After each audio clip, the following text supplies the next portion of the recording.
प्यारे बच्चों और विद्वज्जन साथियों, सुप्रभात। आज हम कक्षा 6वीं वसंत भाग 1 से साथ ही हाथ बढ़ाना कविता का प्रश्न अभ्यास देखेंगे। अगर आप इस गीत के भावार्थ नहीं देखे हैं तो आई बटन पर जाकर के देख सकते हैं। तो चलिए प्रारंभ करते हैं।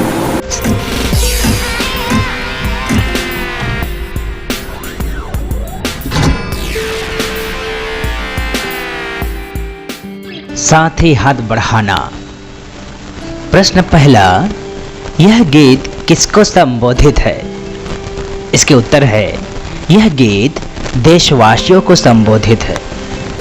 प्रश्न दूसरा, इस गीत की किन पंक्तियों को तुम अपने आसपास की जिंदगी में घटते हुए देख सकते हो? इसका उत्तर है, इस गीत के निम्नलिखित पंक्तियों को हम अपने आसपास की जिंदगी में घटते हुए देख सकते हैं। साथ ही हाथ बढ़ाना, एक अकेला थक जाएगा मिलकर बोझ उठाना। साथ ही हाथ बढ़ाना, हम मेहनत वालों ने जब भी मिलकर कदम बढ़ाया। सागर ने रास्ता छोड़ा, पर्वत ने शीश झुकाया। फौलादी है सीने अपनी, फौलादी है बाहें, हम चाहे तो चट्टानों में पैदा कर दे राहें। इन पंक्तियों को हम अपने आसपास की जिंदगी में घटते हुए देख सकते हैं। प्रश्न तीसरा, सागर ने रास्ता छोड़ा, पर्वत ने शीश झुकाया। शाहिर ने ऐसा क्यों कहा है? लिखो। उत्तर है, शाहिर ने ऐसा इसलिए कहा क्योंकि एक साथ मिलकर काम करने से बड़ी बाधाओं में भी रास्ता निकल आता है, यानी काम आसान हो जाता है। एकता और संगठन में शक्ति होती है, जिसके बल पर पर्वत और सागर को भी पार किया जा सकता है। प्रश्न चौथा, गीत में सीने और बाहों को फौलादी क्यों कहा गया है? इसके उत्तर है, सीने और बाहों का फौलादी होना मजबूत इरादे को दर्शाता है। हमारे बाजू में अपार शक्ति है। अगर हम चाहें तो चट्टानों में भी रास्ता बना सकते हैं।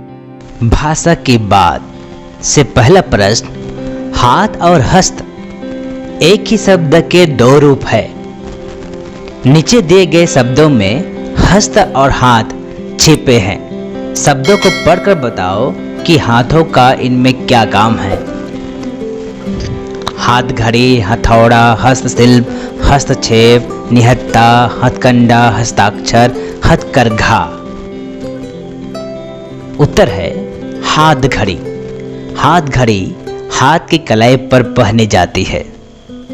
हथौड़ा एक ऐसा लोहे का औजार जिसे हाथ से पकड़कर चलाया जाता है। हस्तशिल्प हाथ से किए जाने वाले शिल्पकारी। हस्तक्षेप किसी काम में हाथ डालना। इसका दूसरा अर्थ दखल देना भी होता है। निहत्था जिसके हाथ में कोई हथियार न हो।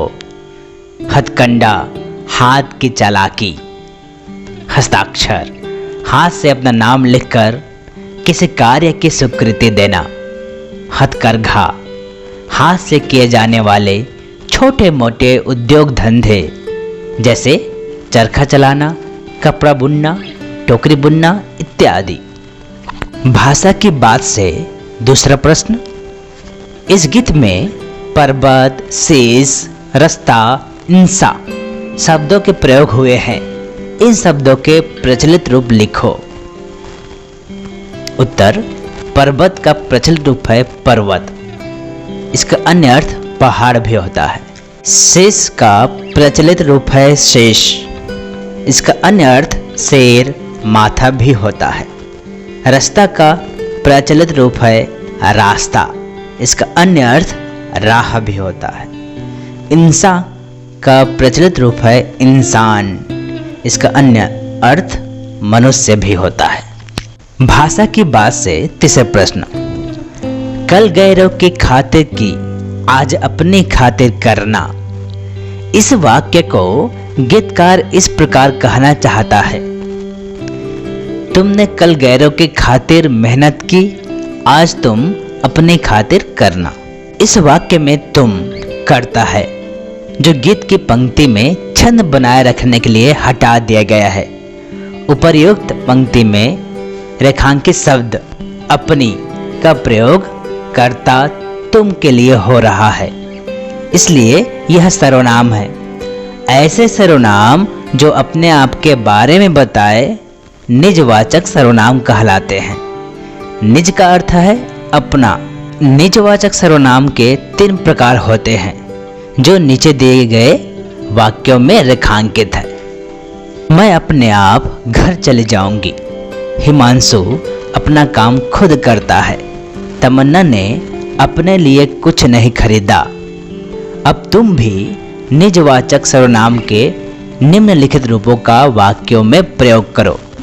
अपने को, अपने पर, अपने से, अपने लिए, अपना, आपस में। उत्तर है अपने को। हमें अपने को दुश्मन से बचाना है। अपने पर, मुझे अपने पर भरोसा है। अपने से बड़े व्यक्तियों की बात मानना चाहिए। अपने लिए, हमें अपने लिए कुछ वक्त निकालना चाहिए। अपना, आप इसे अपना ही समझिए। आपस में झगड़ा मत करो। कहावतों की दुनिया, इसे भी देख लेते हैं। इसमें 2 कहावत दी गई है। पहला है अकेला चना भार नहीं फोड़ सकता, जिसका अर्थ होता है अकेला व्यक्ति मुश्किल काम नहीं कर सकता। दूसरा, 1 और 1 मिलकर 11 होते हैं, यानी कि एकता में शक्ति होती है। पहली कहावत अकेला चना भार नहीं फोड़ सकता। साथ ही हाथ बढ़ाना गीत से मिलता जुलता है। वो पंक्ति है, एक अकेला थक जाएगा मिलकर बोझ उठाना। और दूसरी कहावत 1 और 1 मिलकर 11 होते हैं। ये साथ ही हाथ बढ़ाना गीत के पंक्ति से मिलता जुलता है। वो पंक्ति है, 1 से 1 मिले तो कतरा बन जाता है दरिया। 1 से 1 मिले तो राई बन सकती है पर्वत। 1 से 1 मिले तो इंसान बस में कल ले किस्मत। कुछ मुहावरे भी दिए हुए हैं, उनको भी देख लेते हैं। हाथ को हाथ न सूझना, इसका अर्थ है कुछ भी दिखाई नहीं देना।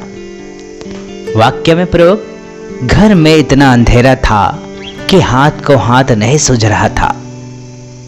हाथ साफ करना, यानी कि गायब कर देना। चोर ने तिजोरी पर हाथ साफ कर लिया। हाथ पैर फूलना, इसका अर्थ है घबरा जाना। इसको देखते ही चोर के हाथ पैर फूल गए। हाथों हाथ लेना, यानी कि आवभगत करना, सम्मान देना। नई पुस्तक के बाजार में आते ही सब ने उसे हाथों हाथ लिया।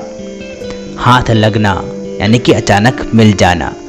अनूप को सोने की बिस्किट हाथ लगी।